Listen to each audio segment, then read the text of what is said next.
October 25, 1944.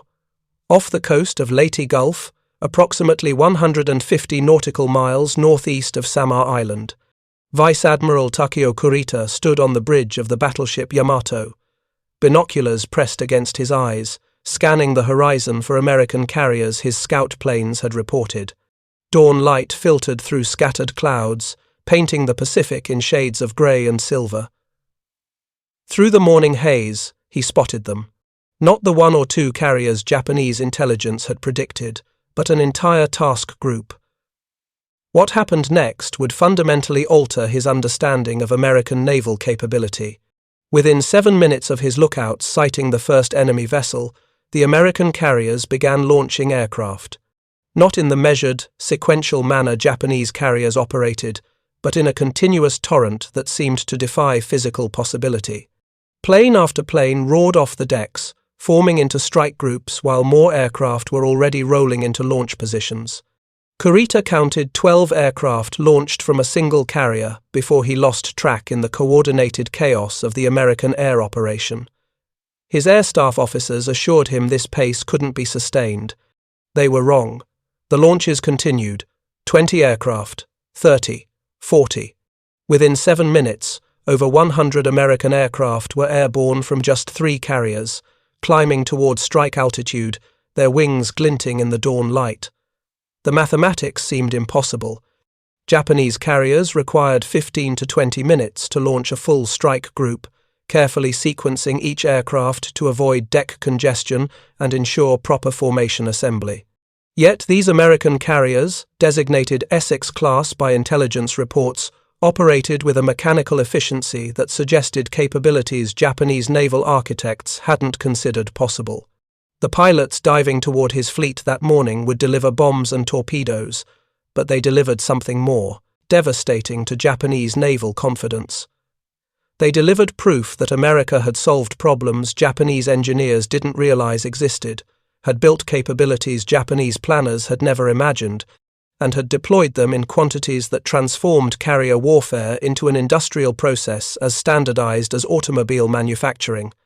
The story of how Japanese admirals came to understand American carrier capability isn't just about numbers of ships or aircraft. It's about the moment-experienced naval officers, men who had dedicated their careers to understanding maritime warfare, realized their nation had challenged an industrial system so advanced it had fundamentally redefined what carriers could accomplish. For Vice Admiral Kurita and the thousands of Japanese naval personnel who would witness American carrier operations throughout 1944 and 1945, the revelation was gradual, cumulative, and ultimately devastating. Each encounter added evidence. Each battle demonstrated capabilities that shattered assumptions Japanese naval doctrine had been built upon. If you're enjoying this deep dive into the story, hit the subscribe button and let us know in the comments from where in the world you are watching from today.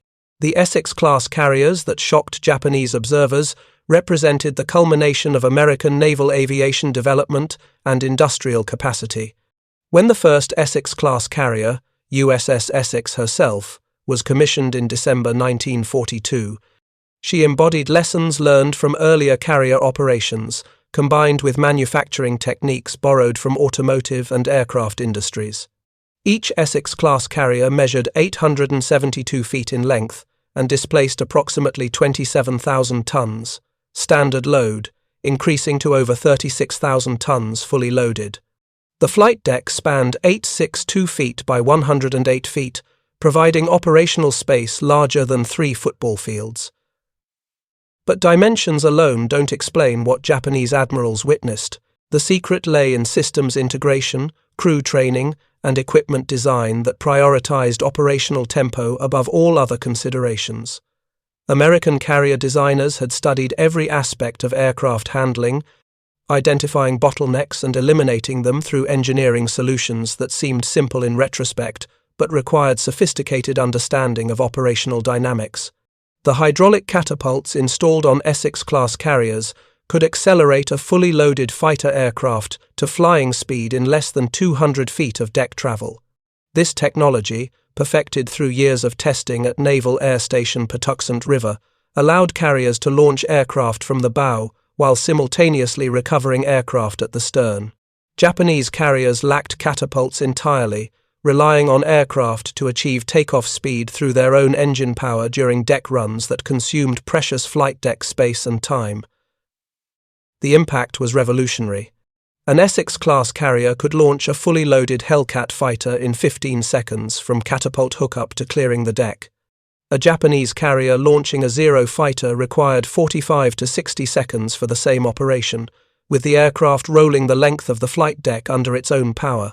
Multiply this difference across a full strike group of 40 to 50 aircraft, and the operational advantage becomes clear. An Essex-class carrier could launch her entire air group in 7 to 8 minutes. A Japanese carrier required 20 to 25 minutes for the same task. This differential meant American carriers could respond to threats faster, could launch more sorties per day, and could maintain more aircraft in the air during sustained operations. But the hydraulic catapults were only one element of a comprehensive system. American carriers featured 3 aircraft elevators positioned to minimize deck congestion during simultaneous launch and recovery operations. 2 elevators were located on the centerline, 1 forward and 1 aft, while a third was positioned on the deck edge along the starboard side. This deck edge elevator, an American innovation that Japanese designers never adopted, revolutionized carrier operations.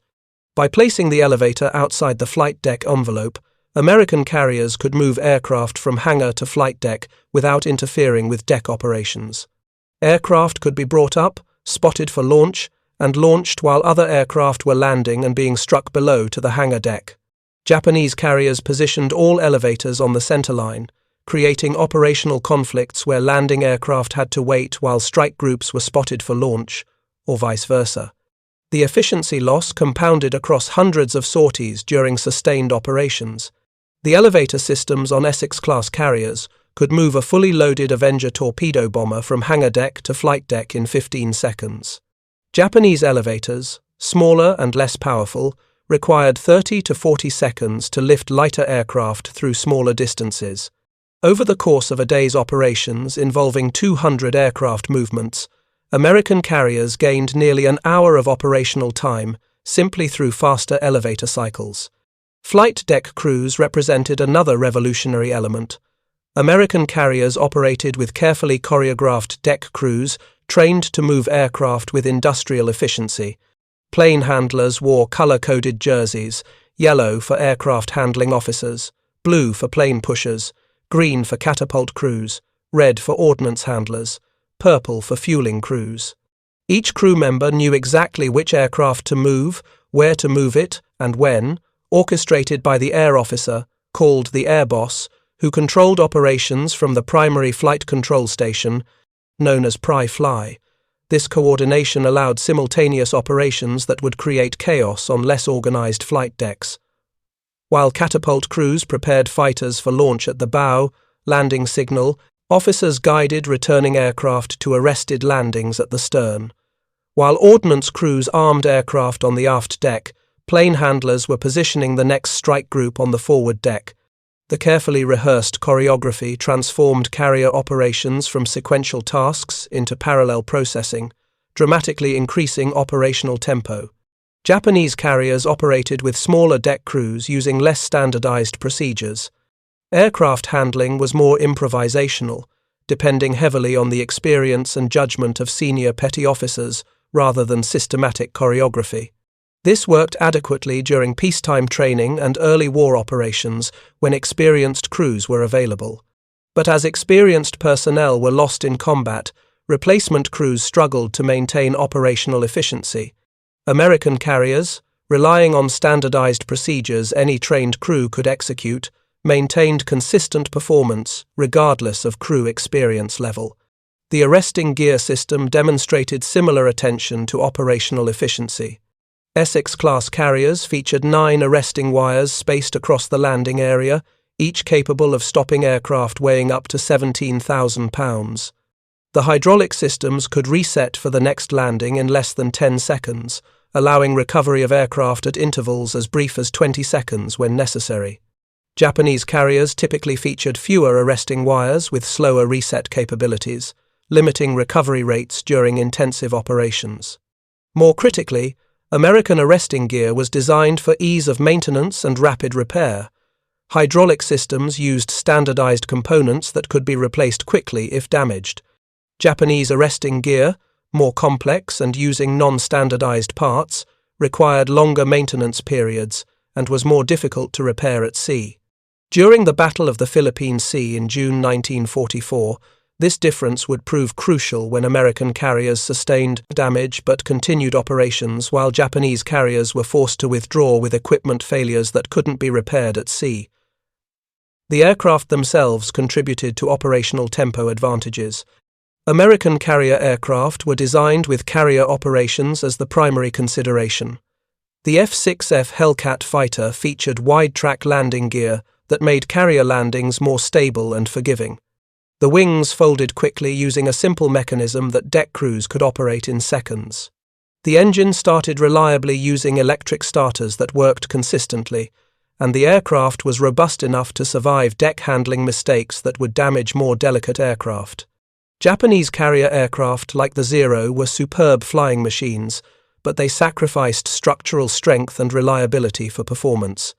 The landing gear was narrow, making carrier landings more challenging, especially for less experienced pilots. The wings folded using complex mechanisms that took longer to operate and were prone to jamming. Engines could be difficult to start, particularly in cold weather or after sitting overnight. The airframes were light and fragile, easily damaged during deck operations. These differences accumulated over thousands of sorties. An Essex-class carrier could maintain higher operational tempo because her aircraft were easier to handle, more reliable to start, and more forgiving during landing. She lost fewer aircraft to operational accidents, meaning more aircraft available for combat missions.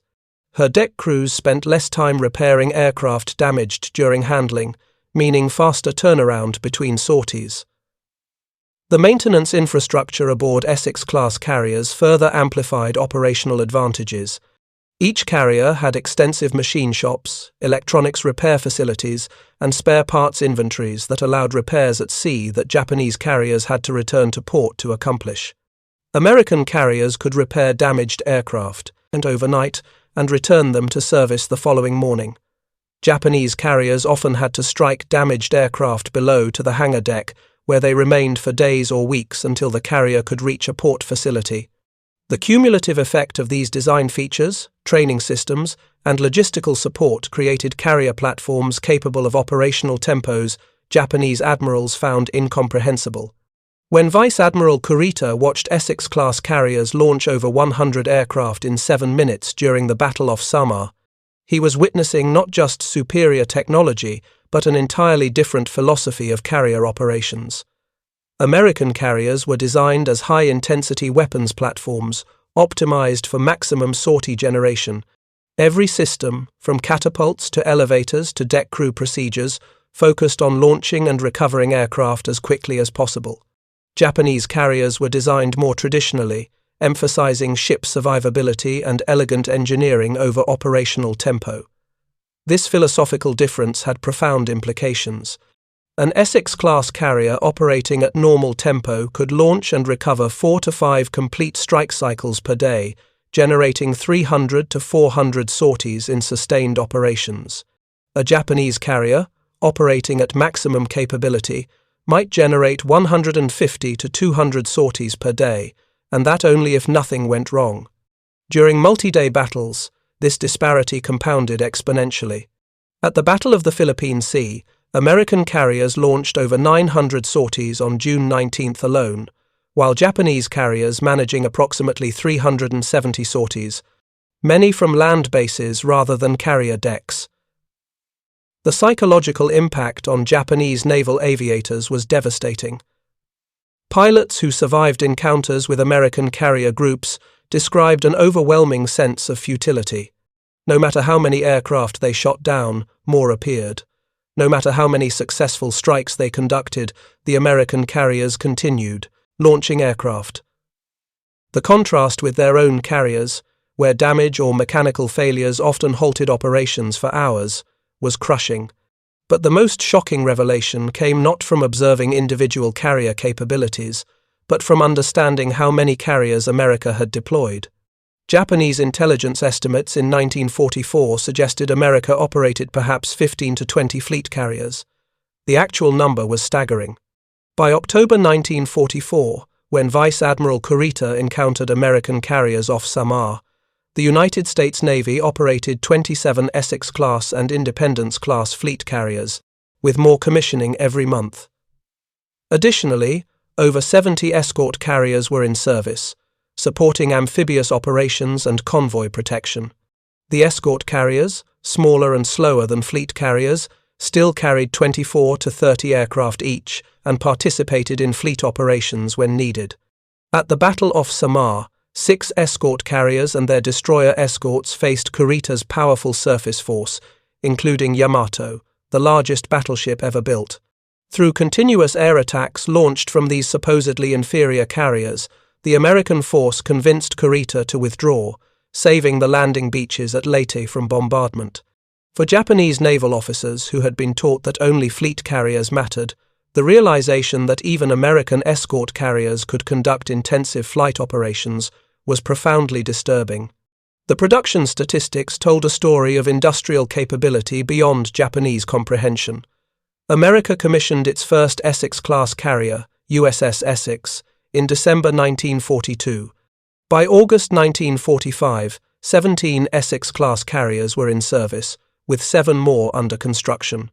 The shipyards building these carriers, Newport News, Bethlehem Steel, Philadelphia Naval Shipyard, Brooklyn Navy Yard, and others, operated around the clock with unprecedented efficiency.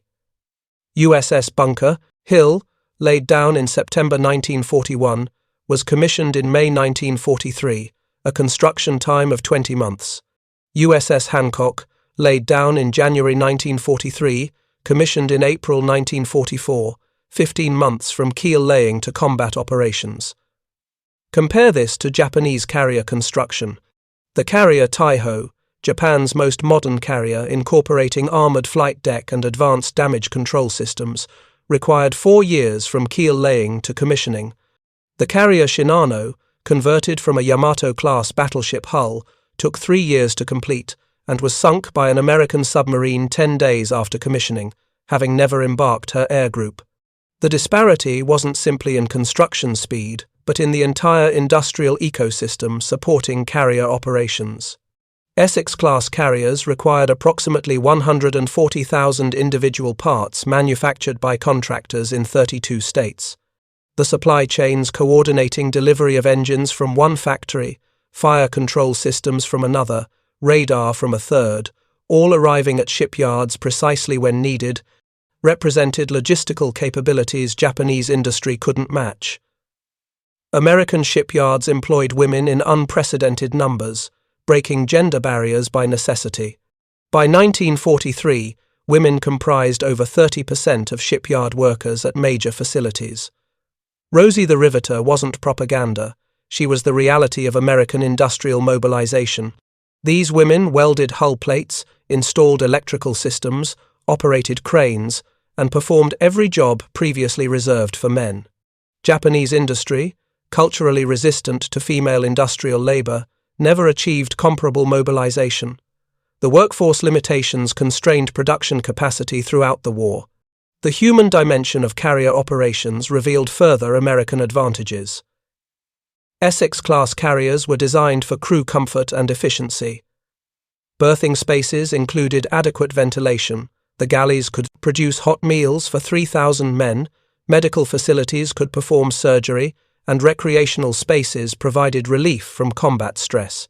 Japanese carriers, designed with less attention to crew welfare, featured cramped berthing, inadequate ventilation in tropical climates, limited medical facilities, and minimal recreational space.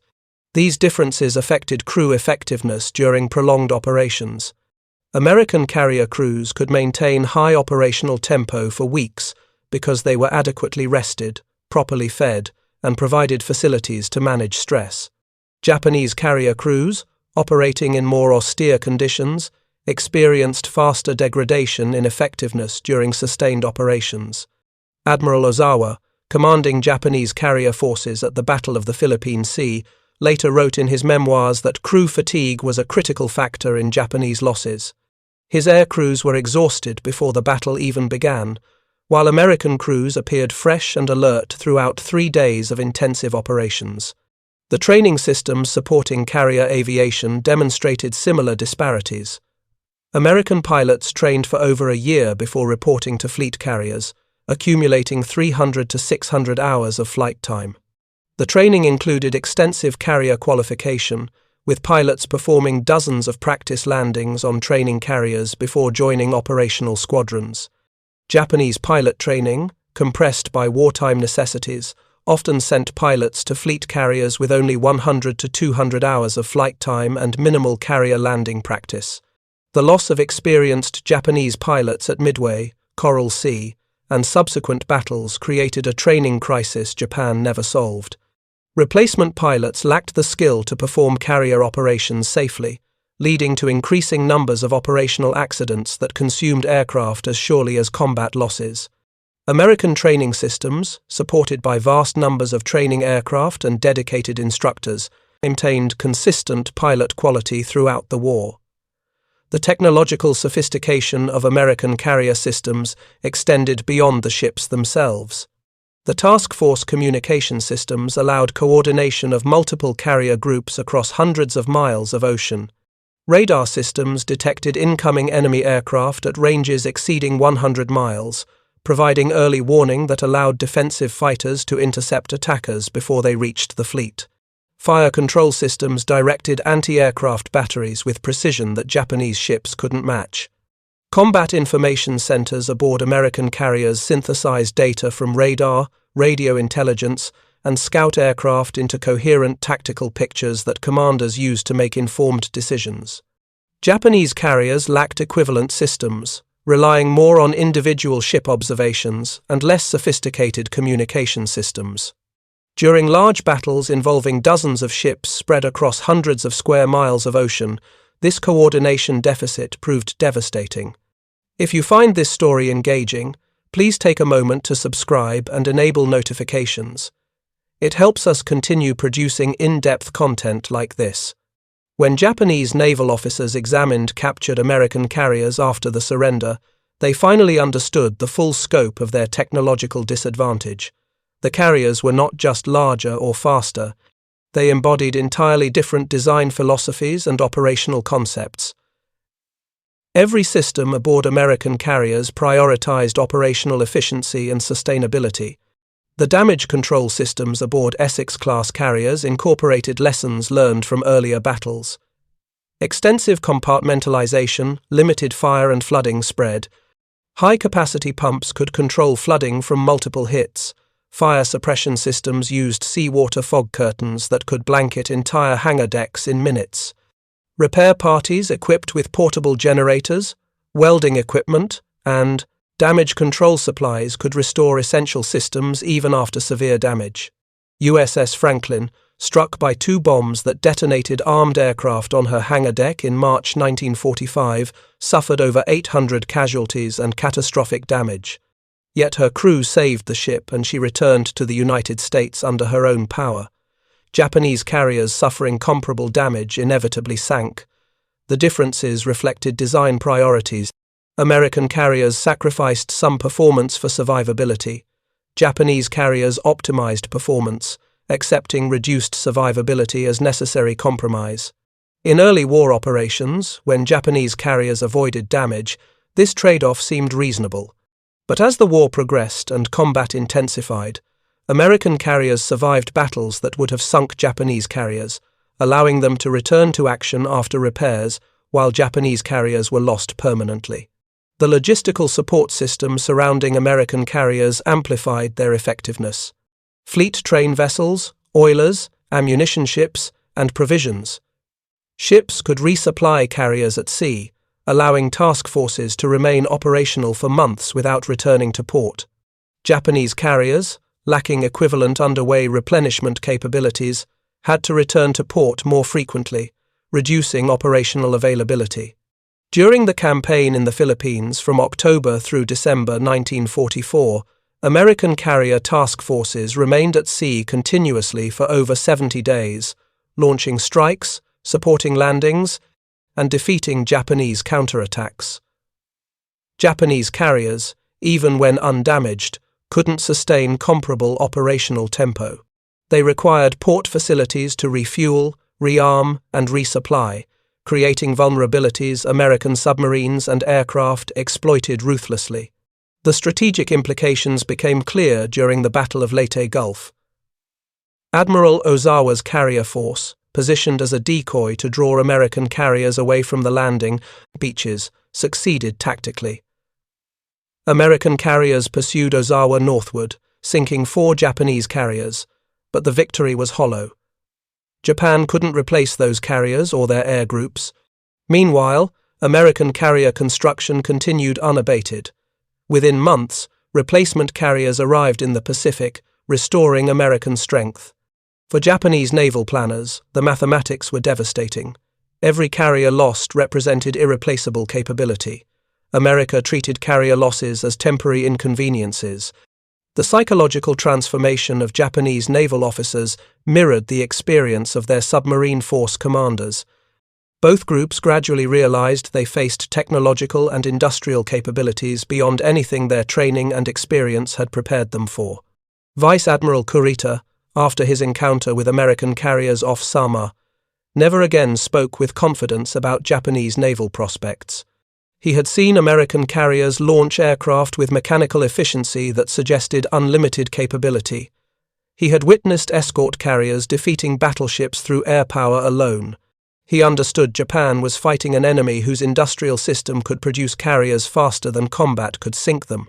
Lieutenant Commander Shigeru Nishino, an aviation officer aboard the carrier Zuikaku, kept a detailed diary throughout 1944. His entries tracked his growing despair as he observed American carrier capabilities. After the Battle of the Philippine Sea, he wrote that American carriers operated with a tempo and coordination his carrier couldn't match.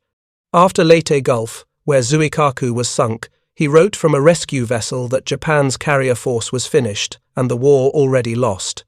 The final evidence came after surrender when Japanese naval officers were given tours of American facilities. They visited Pearl Harbor Naval Shipyard, where damaged carriers were repaired. They saw carriers under construction at Newport News. They examined Essex-class carriers in detail. Captain Toshikazu Ome, who had served as an operations officer in the combined fleet, later wrote that the moment he truly understood Japan's defeat came when he toured USS Ticonderoga and saw the machine shops, electronics facilities, and spare parts inventories aboard a single carrier. The support infrastructure aboard one American carrier exceeded what Japanese carriers had available in port facilities. He realized American carriers were essentially mobile naval bases, capable of sustained operations without external support. Japanese carriers were sophisticated warships, but they required extensive shore infrastructure to function. The difference explained why American carriers dominated the Pacific, while Japanese carriers were systematically eliminated. The broader implications influenced post-war Japanese naval development. The Maritime Self-Defense Force, established in the 1950s, studied American carrier operations extensively. Japanese officers trained with the United States Navy, learning carrier procedures and operational philosophy. When Japan eventually built helicopter-carrying destroyers and light carriers in the 21st century, they incorporated lessons learned from Essex-class design, including deck-edge elevators, multiple aircraft elevators, and emphasis on operational tempo. The transformation was complete. The naval officers who had been shocked by American carrier capabilities became students of those capabilities, incorporating them into Japan's post-war maritime forces. The Essex-class carriers themselves continued serving long after World War II ended. Many were modernized with angled flight decks, steam catapults, and jet aircraft capability. Some served through the Vietnam War. USS Lexington continued as a training carrier until 1991, 50 years after being laid down. Their longevity testified to sound design and robust construction. The impact extended beyond military operations. The production techniques used to build Essex-class carriers influenced post-war American industrial development. The project management systems, supply chain coordination, and quality control processes developed for carrier construction were applied to other industries, contributing to American industrial dominance in the 1950s and 60s. Japanese industry, studying American manufacturing methods as part of post-war reconstruction, incorporated many of these techniques. The Toyota production system, which revolutionized manufacturing worldwide, was partly inspired by American industrial methods observed during the war. Former Japanese naval officers working in civilian industry applied lessons learned about American operational efficiency and systematic problem-solving. The circle completed when Japanese manufacturing quality eventually exceeded American standards by the 1980s. The students had surpassed their teachers, but they never forgot the lessons. The shock of encountering American carrier capabilities in 1944 and 1945 shaped their approach to industrial development and technological competition for generations. The Essex-class carriers that stunned Japanese admirals represented more than just weapons systems. They embodied an industrial philosophy that prioritized production efficiency, operational sustainability, and systematic problem-solving. Every feature, from hydraulic catapults to deck-edge elevators to color-coded deck crews, reflected careful analysis of operational requirements and engineering solutions optimized for mass production. Japan had built magnificent carriers. The Taiho was arguably the most advanced carrier of her era, featuring armored flight deck, improved damage control, and sophisticated systems. But Japan built only one. America built 17 Essex-class carriers, plus dozens of other carriers. Magnificence couldn't compete with mass production backed by systematic engineering. For Vice Admiral Kurita, standing on Yamato's bridge watching American carriers launch 100 aircraft in 7 minutes, the revelation was complete and devastating. Japan wasn't just outnumbered. Japan faced an enemy whose industrial system had transformed carrier warfare from a limited capability possessed by a few elite ships into a mass-production weapon system that could be deployed in overwhelming numbers. The ocean that Japan had sought to control through naval power belonged to the nation that could build carriers faster than combat could sink them. American shipyards launched carriers at rates Japanese planners considered impossible. American carriers operated at tempos Japanese designers hadn't conceived possible. American industrial systems supplied everything needed to keep those carriers operating continuously for months. The revelation transformed Japanese naval confidence into recognition of inevitable defeat. No amount of courage or skill could overcome such fundamental industrial and technological superiority.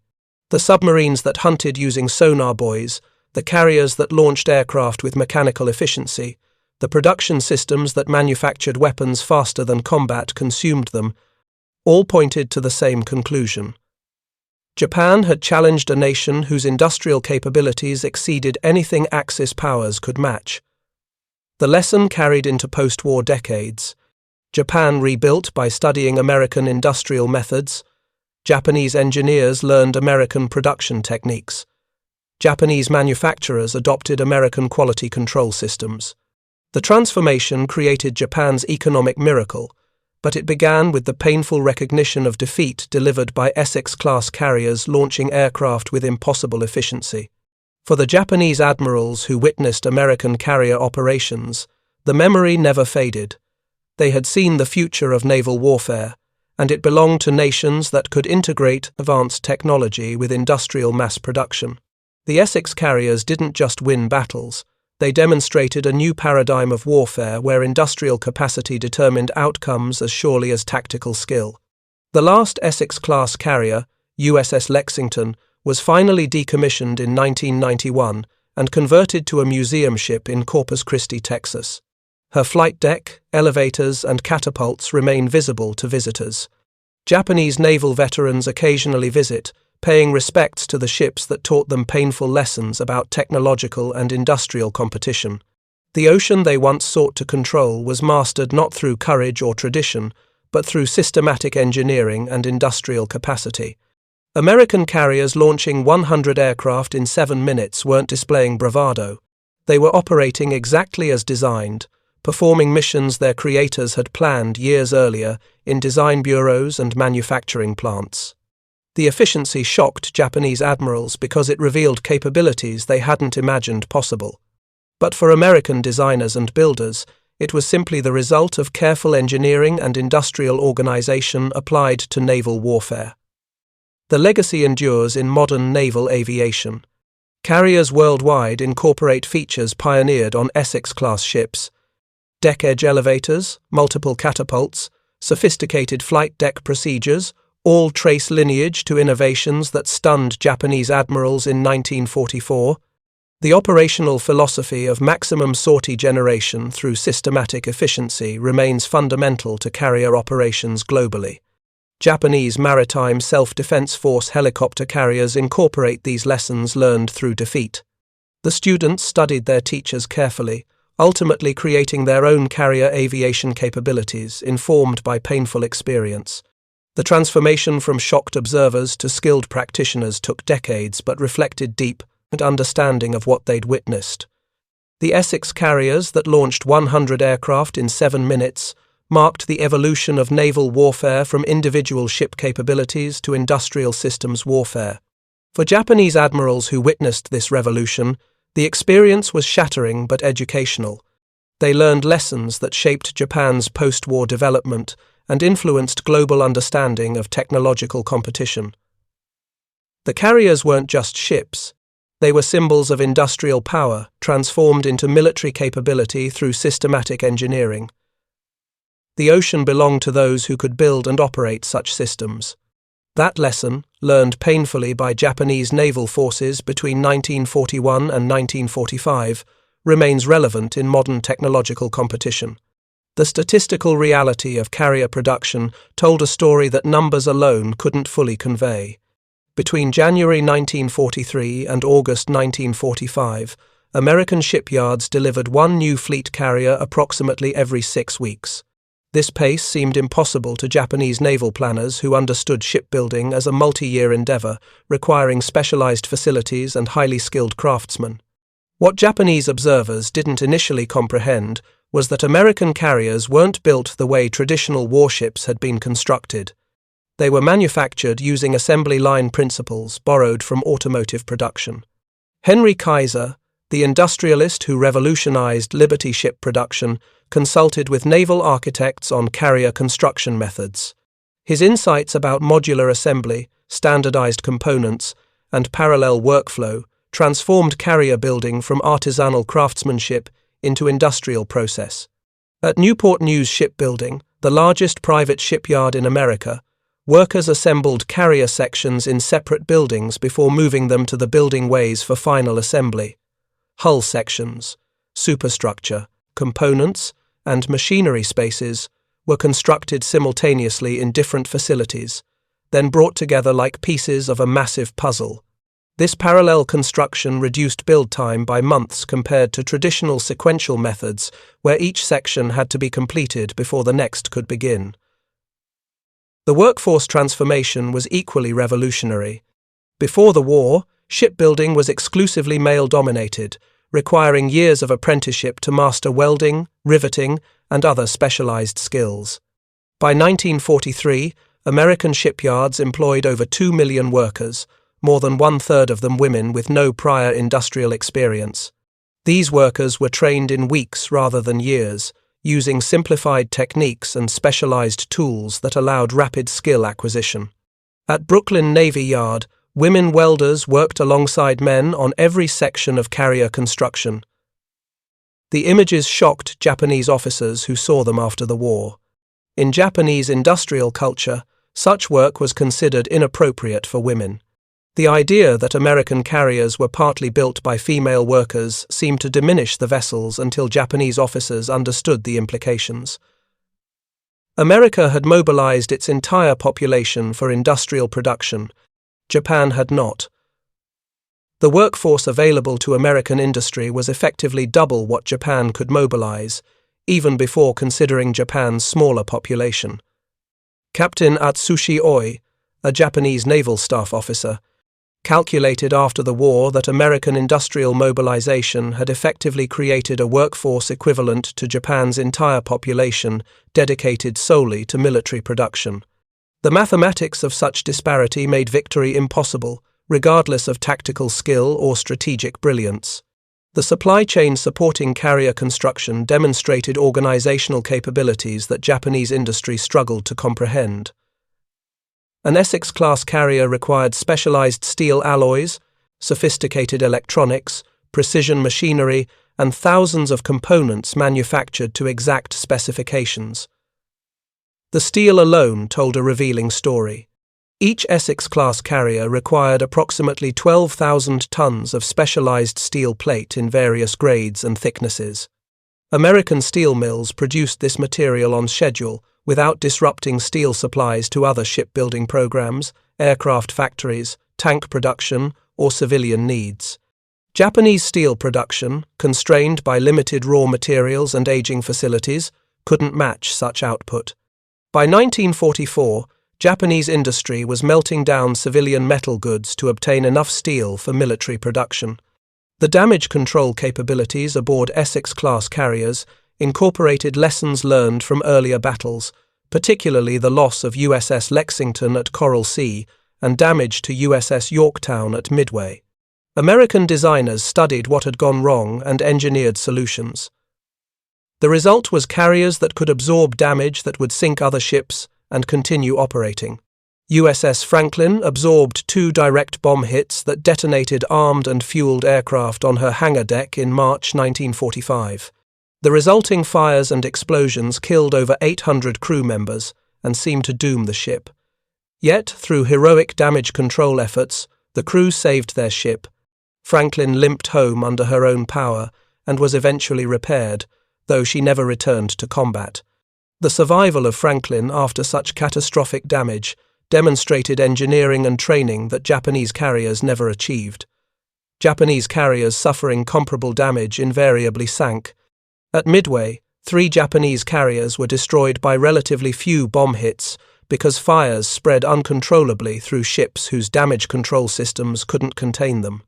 The psychological impact on surviving Japanese naval aviators was devastating and permanent. Lieutenant Zenji Abe, who flew from the carrier Zuikaku until her sinking at Leyte Gulf, later described the hopelessness of watching American carriers continue launching aircraft no matter how many strikes Japan delivered. He remembered thinking during the Battle of the Philippine Sea that shooting down American aircraft accomplished nothing because more immediately appeared. The carriers seemed to possess infinite capacity. The realization that Japan couldn't win, couldn't even effectively resist, spread through the naval aviation community during late 1944.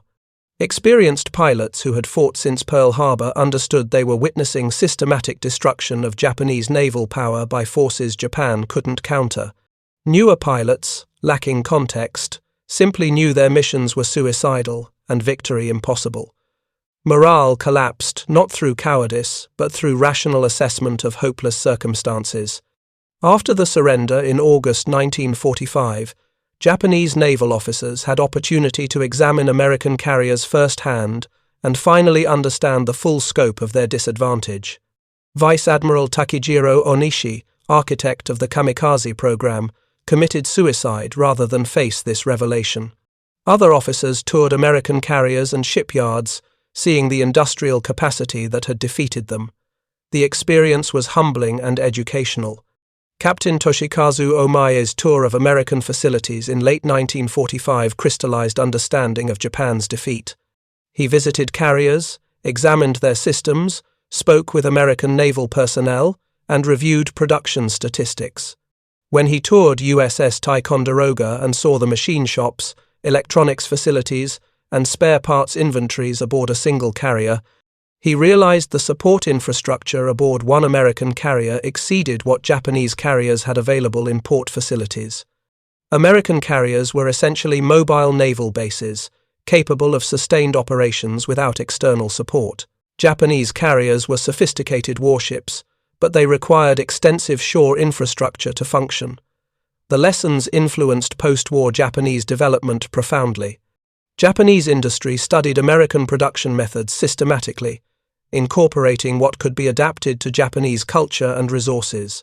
The emphasis on standardization, quality control, systematic problem-solving, and continuous improvement that characterized American carrier production became principles of Japanese industrial renaissance. Companies like Sony, Toyota, and Honda, founded or transformed after the war, applied these lessons to civilian production, eventually creating economic miracle that restored Japan's prosperity. Former naval officers played significant roles in this transformation. Their experience with American industrial capacity informed their approach to rebuilding Japanese industry. They understood that competing in modern economies required not just good products but systematic production capability, quality assurance, and continuous technological advancement. The carriers that had shocked them during the war became models for industrial organization in peacetime. The Essex-class carriers themselves served American forces for decades after World War II ended, testimony to sound design and robust construction. Many were modernized repeatedly, receiving angled flight decks, steam catapults, mirror landing systems, and capability to operate jet aircraft. They served in Korea, Vietnam, and Cold War operations. The last Essex-class carrier on active duty, USS Lexington, wasn't retired until 1991, nearly 50 years after being commissioned. Their longevity validated the design philosophy that had shocked Japanese admirals in 1944. The emphasis on operational capability over elegance, on systematic efficiency over individual excellence, on sustainability over peak performance, created carriers that remained effective across generations of technological change. Japanese carriers, optimized for specific tactical situations, became obsolete when circumstances changed. American carriers, designed for adaptability and long-term service, evolved with changing requirements. The story of how Japanese admirals realized they couldn't compete with American carrier capability is ultimately about industrial competition at national scale. The technological gap was real and significant, but technology alone doesn't explain American dominance. The systematic application of industrial methods to warship production, the mobilization of entire populations, including women and minorities, previously excluded from industrial work, the coordination of supply chains across continental distances, the training systems that produced skilled workers in weeks rather than years, all contributed to creating carrier forces that Japan couldn't match. For Vice Admiral Kurita, standing on Yamato's bridge that morning in October 1944, watching Essex-class carriers launch over 100 aircraft in 7 minutes, the revelation was complete. Japan wasn't just outnumbered. Japan faced an enemy whose industrial system had transformed carrier warfare from a limited capability possessed by a few elite ships into a mass-production weapon system that could be deployed in overwhelming numbers. The ocean that Japan had sought to control through naval power belonged to the nation that could build carriers faster than combat could sink them. The lesson carried forward through generations.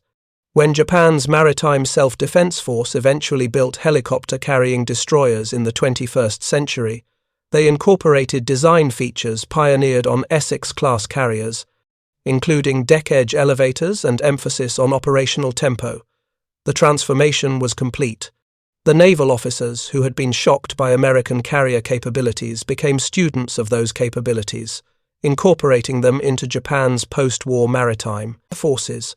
For Japanese admirals who witnessed Essex-class carriers launching 100 aircraft in 7 minutes, the experience was revelation that shattered assumptions about naval warfare and national capability. They had believed Japanese spirit and skill would overcome material disadvantage. They learned that modern warfare rewards systematic industrial capacity more than individual courage. They carried this lesson into post-war reconstruction, influencing generations of Japanese industrial development. The carriers accomplished this not through supernatural ability but through careful engineering, systematic training, and industrial organization applied to naval warfare. The efficiency that stunned opponents was simply the application of industrial principles to military requirements. The ocean belonged to those who mastered not just tactics but production itself. Thank you for watching. For more detailed historical breakdowns, check out the other videos on your screen now, and don't forget to subscribe.